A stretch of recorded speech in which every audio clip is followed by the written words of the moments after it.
Hello, and welcome to our first episode of black and white charcoal on top of our gray toned paper. Today, we are going to be working with both a black and white charcoal pencil, but before we begin, I would like to show you a way to sharpen these pencils so that you're not breaking the leads. First of all, in these pencil sharpeners, there are two different spots. There's one that makes it like a shorter end of the wood casing and one that extends it so it's longer.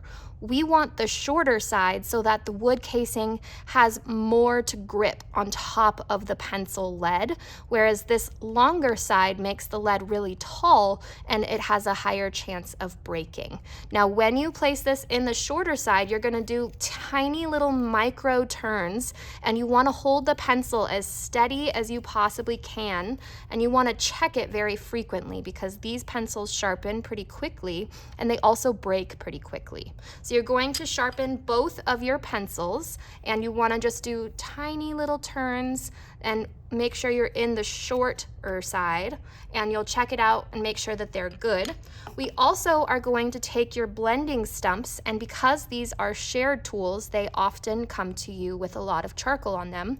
One way that you can clean a blending stump is to take a piece of paper and to just continue wiping or drawing with your blending stump until you don't have any charcoal left. Another way is to take this little sanding tool, and you can rotate this around, and I'm holding it at an angle compared to my blending stump to help encourage a point, because this not only removes the charcoal, but it can reshape the blending stump. So I'm just scraping it with a flat edge, holding it at an angle to get a nice point, and it removes the charcoal and gives me a point that I can work with. Now, what we're going to do first is label our value scale so that we know where to start and stop with our pencils. I'm going to turn my paper so that it is closest to me with the value scale on my side. I'm going to begin by giving these lines at the very top and bottom an extension, and then I'm going to draw a line dividing each of those in half. Now, in each of these sides, I'm going to divide it into 3 sections. So you're just going to do your best to guess to make these even sections. Now, once we've drawn our lines, we'll turn it back so that our paper is facing with the bottom towards us again. Now, when we work with black and white charcoal, we always begin with our white charcoal pencil. Now, we're going to take our white charcoal pencil, so go ahead and follow along with me, and we're going to start by filling in the bottom of our value scale. We're going to border this value scale down at the bottom here so that we don't skip any of our corners or right up against the edges. And we're using not too much pressure. We don't want to break our pencil points, so make sure that you're not pressing too hard, but we do want to fill it all the way. Now, what our goal is to fade all the way out to the gray tone by the time we hit this second line. So this first section is pretty much solid white, and once we hit this middle line, that's when we're going to start trying to fade it out. So it's a slow progression. So each row that I make, I'm pressing lighter, and then lighter, and then lighter, and I want to fade out by the time I hit that second line. I'm going back to see if there's any patches that are a little bit lighter, and then I'm going to switch to my Q-tip. And a Q-tip is used only for white charcoal. So I'm going to take this Q-tip, and I am not going to go vertical with this Q-tip. Instead, I'm only going to go horizontal, and I'm not going to go past this first line. So I'm going to start right in this second section, and I'm just going horizontally. You'll notice that some of it does actually go into this tabletop space. That's okay. Now I'm just blending this out, and I want to work and focus on this last little line to try to get that line to disappear. Now we've got a nice smooth transition up.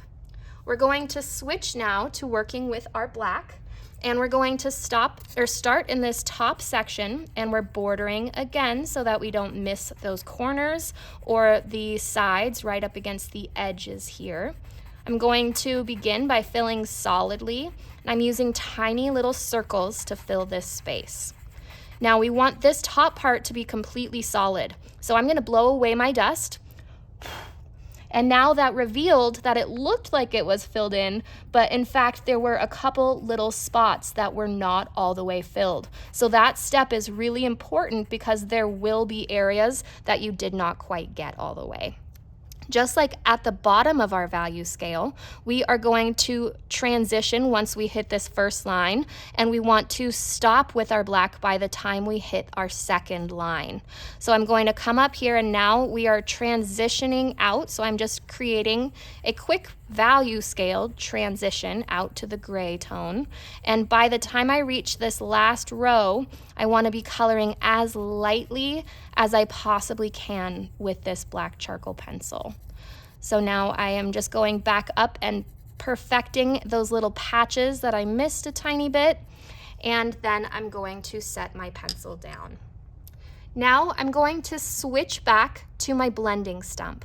And what we're going to do is similar to what we were doing on the bottom portion of our value scale, because I am only going horizontally. I do not want to go vertically while I'm blending because it's going to bring that charcoal into the wrong location.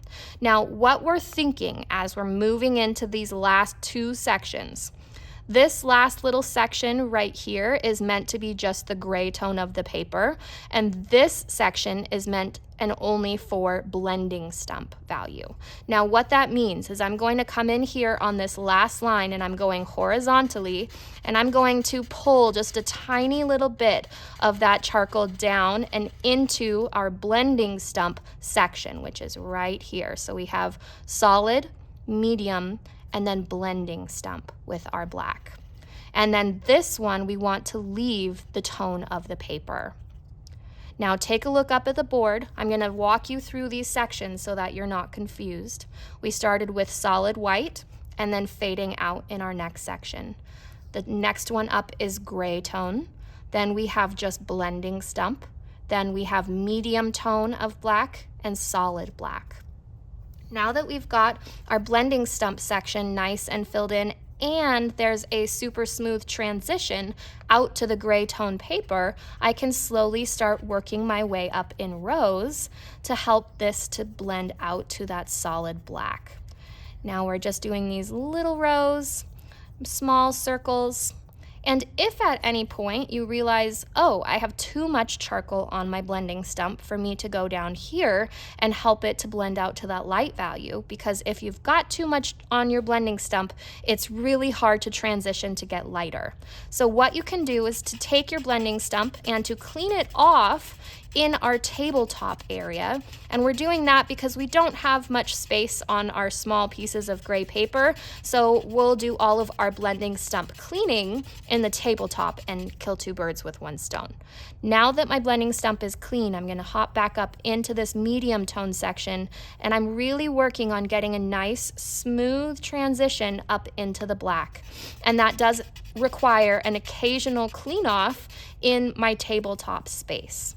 So I'm going back through and just perfecting now. I want to remove any lines or edges that are apparent in our value scale to make it have as smooth of a transition as possible. Now we'll clean our blending stump off once more on our tabletop. And now we are going to switch into our white for the sphere. What we're going to do, I would like for you to have your sphere reference photo out and next to you so that you can see exactly what I'm talking about. But in this image, you can see that there's a little tiny edge of the white where it stops being solid and transitions into this light gray tone. And so what we're going to do, I'm going to hold my finger here so I can see right where that transition starts. And to me, it looks like it's just a little bit under the tabletop. Now, right now I'm going to line the top of the eyeball. So we're lining the top of the eyeball, and I have where it starts right here. So now I'm just going to mimic that on this bottom edge. I want it to be the same arch as it is on top on the bottom. Now, once we've drawn in that eyeball, I'm going to go all the way to the edge of my sphere, and this is going to be solid white. So for this to be solid white, we need to use little circles. I am just making one row at a time so that I don't accidentally skip over a patch. And I'm making sure that I'm not pressing too hard as well, because occasionally when you fill solid sections, that is when the pencil leads tend to break. So be careful not to press too hard, but you do want to be able to fill in all of that gray. Now, I'm gonna blow away my dust. And it revealed some spots that I still need to fill, so I'm gonna go back through and fill those remaining white spots. Now what I need to do is create a small value scale around this eyeball. So I'm trying to create the stretch where it's slowly transitioning and is becoming a light tone of gray. So we want to avoid having any solid edges left. So really make sure you're going along the edge of your eyeball to get rid of that solid line. That's your goal right now, is to get rid of the solid line from your eyeball. Take a look up at the board and see how this transitions all the way out to the gray. You're looking to make sure that you don't have any abrupt sections. And we want to fade this out fairly quickly, because when you look at the reference photo, you can see that the black starts just right here, and we want to leave a gap before it gets to the black so that the gray stays between our black and white. What we don't want is for our white and black to overlap, because that creates a different color and it's almost got a blue hint to it, and we want to match the gray of our paper. So rather than allowing these to mix and overlap each other, we want to fade out with a gap of gray between those two. Now, before we set our white pencil down, we are gonna add just that little sliver of white up at the top edge of our table, and that is our last step for the white charcoal pencil. Now we're gonna grab our Q-tips and we're going to go along this edge and just dust in this area where we were working on the medium tone to help that have a nice smooth texture. We're trying to get rid of the graininess. We're also going to do one pass along the outside edge. So see how I'm following along that edge to try to get rid of the solid line that's sometimes left once you are done with charcoal. Now you can go back and fill if you need to with your solid white area. If you lost a little bit of your charcoal there, you can always go back and add another layer, because charcoal is one of those mediums that does typically require multiple layers to look its best. Now we are going to come in with our black charcoal, and although we see that the charcoal does come up above this line, what we're going to do is come in just immediately beneath this line, and we're going to add just a start that's about a medium tone, and we're slowly stretching this out and getting lighter and lighter and lighter as we wrap our way across. And this arch should be similar to the bottom edge of your eyeball that you created. So it should have a similar arch as what we just made for that eyeball. Now we're going to switch to our blending stump, and you are welcome to try to clean it off in your tabletop before we come in, just to make sure that you're not going to start off too dark. Because this first step is coming in, and we'll start on the lighter side of our blending, or the lighter side of our value scale. And I'm just going along this edge and trying to get that to fade out into that strip of gray. Now, when we get to the dark side over here, we have to be careful not to lift this up too high, because when we're just starting out, we're only adding this foundational layer where we want to fade out. We're not really worrying too much about this bottom section. We're worried about the line that's fading out into the gray tone of the paper. I'm going to clean my blending stump off, because take a look up here. As I was blending, you can see the edge of where my value is, and that's very common when you have too much charcoal on your blending stump. So I cleaned it off, and now I'm going to go along that edge and just dust it away. And we want to go just along it horizontally rather than pulling out those values into the sphere so that it can fade smoothly. Now we're going to continue on our light side, and I'm just blending this value out, and I'm gonna use that to just blend all the way and fill the rest of this sphere. Now we're going to compare it to our photo now, and we want to try to match where the dark values are. So I see in mine, I can bring this up a little bit. So I'm just dusting around this space so lightly, trying to bring up these values so that I have that same angle and location of fade out. Now I have used most of my charcoal, so I'm going to bring in a little bit more of my solid black, and I'm going to stretch out this line. I'm really trying to accentuate the triangle of dark that we have in this specific sphere. So I'm pulling out this little triangle that's a bit darker, that's wrapping around the bottom here. And I'm also trying to leave this little subtle highlight that's down at the bottom. So I'm trying not to fill the bottom of the sphere too much. Now I can take some of my excess charcoal and I can use that to just clean off and fill in my tabletop. What we're going to do next is work on the border for our background of this top background space. We're not pressing solid. It should not be a solid 10 value, but I would say we want to make it a pretty dark medium.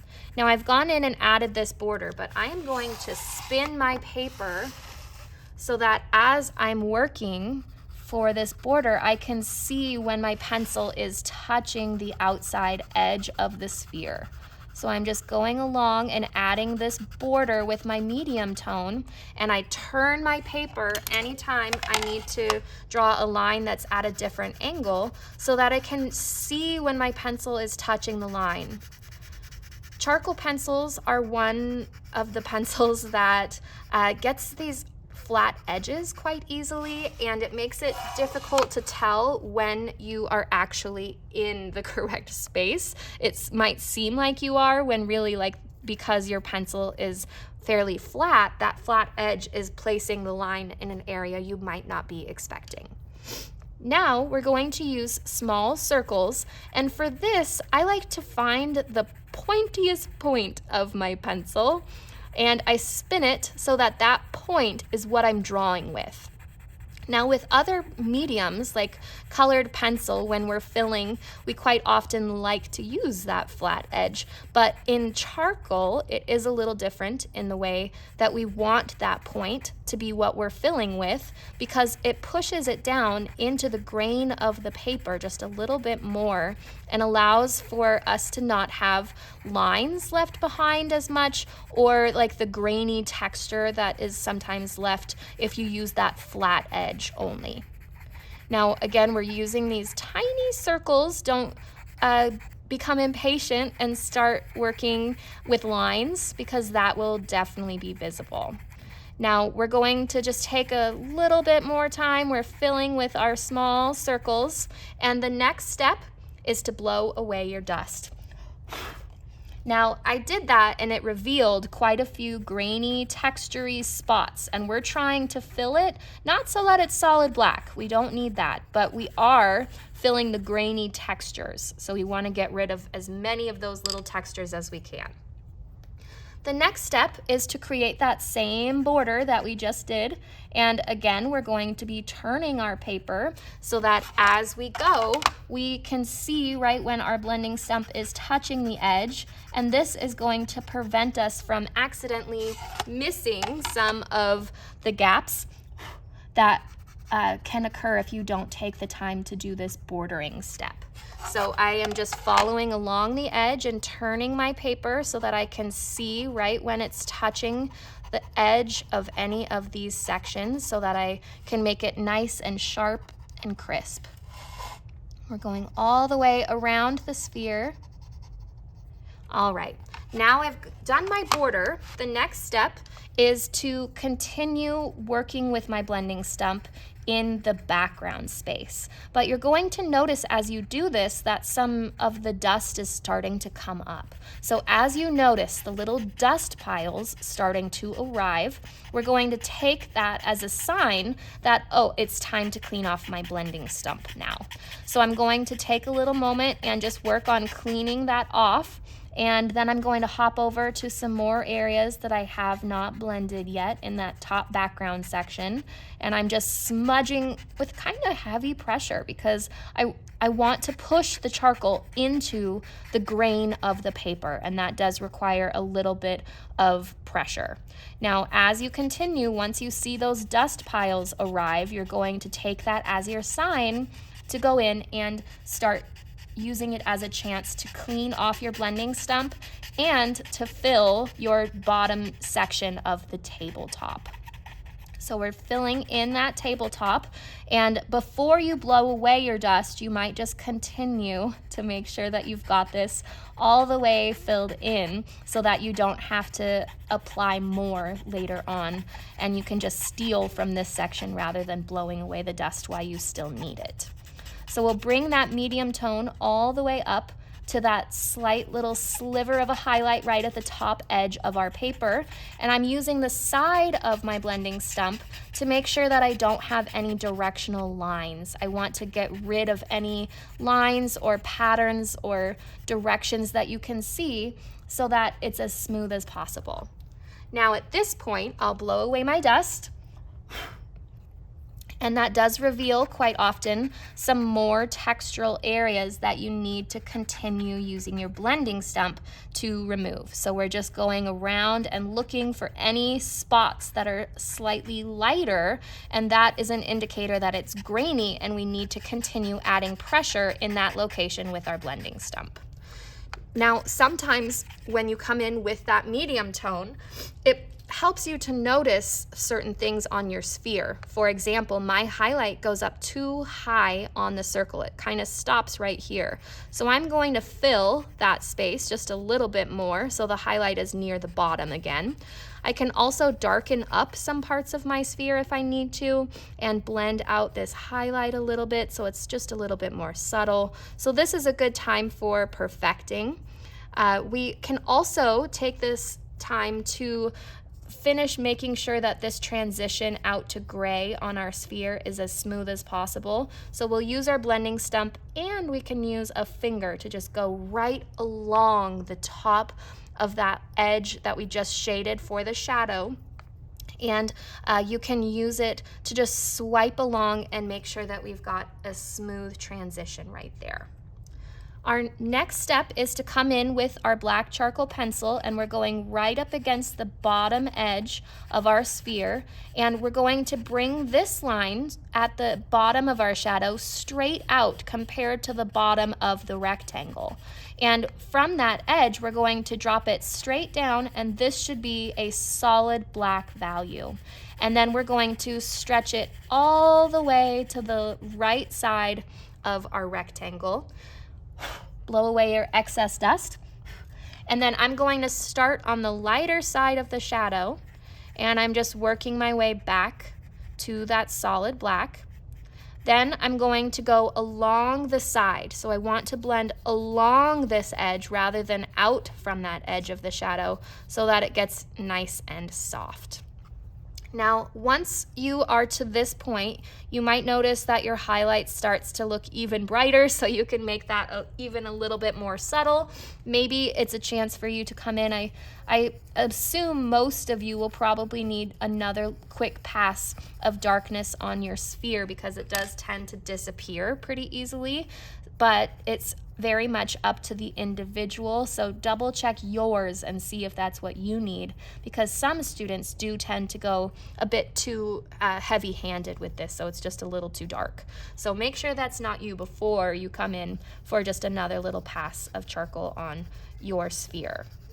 Now, I want you to use this as a moment to check between the two examples, your reference photo, your drawing, and the picture that we've been looking at. And I want you to really try to make it look and match that reference photo as much as you can. So do one quick little pass to see if there's any areas that need a little bit more work.